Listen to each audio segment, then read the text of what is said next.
গুরুতর অভিযোগ? আমাদের কাছে হসপিটালের রিপোর্ট আছে, আমরা কেন হসপিটালে গিয়েছি আমাদের কাছে তো রিপোর্ট আছে। হসপিটালের রিপোর্ট দিবে, হসপিটালের লোকেরা বলবে যে কেন গিয়েছি আমরা। না না, অ্যাবর্শনের কারণ অসম্ভব, অ্যাবর্শনের কারণ না। ও 1.5 মাসের কনসিভ ছিল। 1.5 মাসের কনসিভ থাকার পরে সে ওদের বাড়িতে একদিন দুপুরবেলা গিয়েছিল, যাই আবার চলে আসছে দুপুর টাইমে। তো সে বলতেছে তার শরীরটা ভালো লাগে না, তার শরীর খারাপ। তাকে আমরা হসপিটালে নিয়েছিলাম। নিয়ে যাওয়ার পরে ডক্টর তাকে আলট্রা ব্লাড টেস্ট, প্রস্রাব টেস্ট করতে দিয়েছিল, আমরা সেগুলোও করেছি। ওষুধপত্র দিয়েছিল, আমার বউ ওষুধ খাইছে।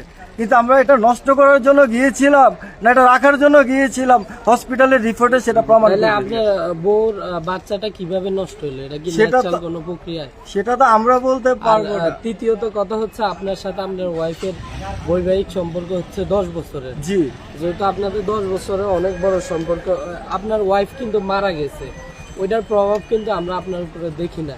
এই বিষয়টাকে আপনি কিভাবে দেখছেন? আর আপনার ওয়াইফের যে পরিবারের সদস্যরা পুরো দায়টা আপনার উপরে দিছে যে আপনি সাথে ঝগড়ার কারণে আমাদের সঙ্গে ঝগড়ার কোনো কারণ নাই। আমার একটা মেয়ে আছে, আমার মেয়েকে জিজ্ঞাসা করতে পারেন। 7 বছরের একটা বাচ্চা আছে, মেয়ের থেকে স্টেটমেন্ট নিতে পারবেন, সমস্যা নাই। আমাদের সাথে কোনো ঝগড়াঝাটি কিছুই ছিল না। ওর মায় ফোন দিছে, ওর কল লিস্ট গুলো চেক করলে আপনার সত্যতা জানতে পারবেন। যখন আপনার ওয়াইফ ফাঁসি দেয় তখন কি সে একলা এক রুমে ছিল? আমার ছোট ভাই ঘুমাচ্ছে, ও রাতে 3টা বাজে কাজ করে বাসায় গেছে। বিষয়টা বলতেছি স্টেপ বাই স্টেপ, আমি আপনাকে বলতেছি, আপনি বিষয়টা শুনেন। আমার ছোট ভাই রাত 3টা বাজে কাজ শেষ করে সে বাসায় গেছে, ছোট ভাই ঘুমাচ্ছে আমার আম্মু রুমের মধ্যে। তো আমার আম্মু রুমের মধ্যে ও যে ফোনে কথা বলতেছে, আমার আম্মুটা তো শুনতেছে। তো ওর মাকে যখন সে বললো যে আমি আপনাদের সামনে, ওর মাকে ও ভিডিও করে রাখে, ওর মারেও বলতেছে আমি আপনাদের সামনে ফাঁস দিয়ে মরে যাচ্ছি, আপনারা আমাকে কেন এত জ্বালাচ্ছেন। তো সেটা বলে সে দরজাটা নক করে দিয়েছিল ভিতর থেকে। আমার মা আমার ছোট ভাইকে ডাকছিল ওঠার জন্য, দরজাটা খোলার চেষ্টা করার জন্য, কিন্তু ওরা খুলতে পারে নাই।